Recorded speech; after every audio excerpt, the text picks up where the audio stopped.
contemplated ending it all. My trauma is going to define me for the rest of my life. My trauma God is has going to abandoned me. define me. I have no hope.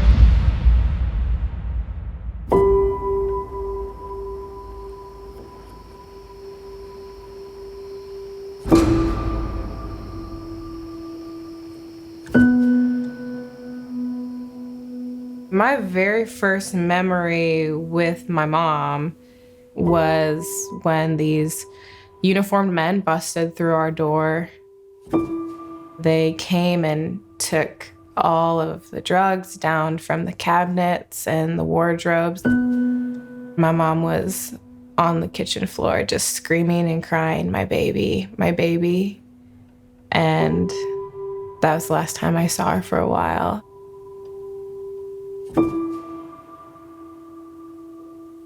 Then I went to my first foster home. There was 10 beds in one room. There wasn't a lot of nurture or care like you hope to have when you're a kid. I just knew pretty fast that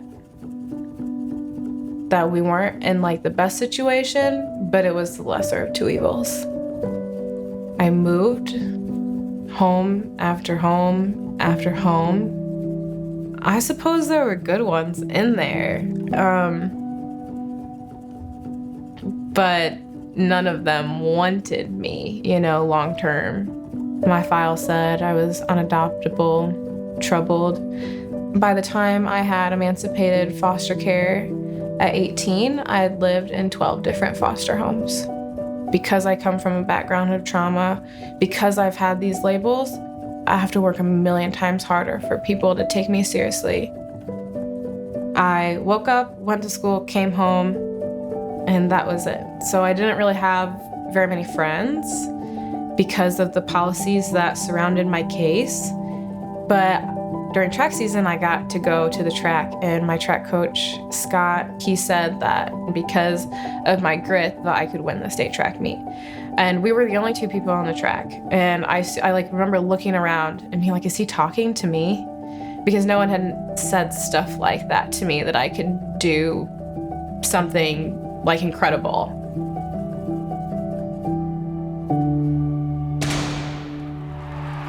I had a really bad block start. And in my head, I was just repeating, keep form.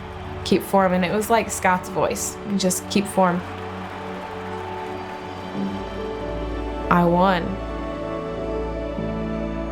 I ended up going to Hillsdale College on a full-ride track scholarship, and in 2018, I became a part of the 3% of foster youth to graduate from college. I married my husband, Jacob, a week after college graduation, and we have two biological children, a 3-year-old and a 1-year-old, and we adopted an 18-year-old a few months ago. My husband grew up going to the Global Leadership Summit, and he was actually on a work trip, and he kept texting me. He was like, you have to go to Global Leadership Summit. I ended up going, and I had no idea how much I needed it. God just spoke something so differently over me. It was like he asked me the question, like, what are you doing? And I know deep in my heart that I was meant to tell the story of what God had done in my life. I think that when people look at foster care or helping the underserved, they think that you have to be someone like so incredible and special. But if you look at what my track coach, if you look at what Scott did, he actually used what he had and met me where I was. And so I started with what I had and started sharing my story on social media. I wanted to encourage youth in foster care, kids who had come from abusive homes. You truly will become what is spoken over you and what you believe about yourself. And then it's like I started to educate foster parents from the perspective of a former foster youth and organizations and nonprofits in a way that I just really couldn't have imagined.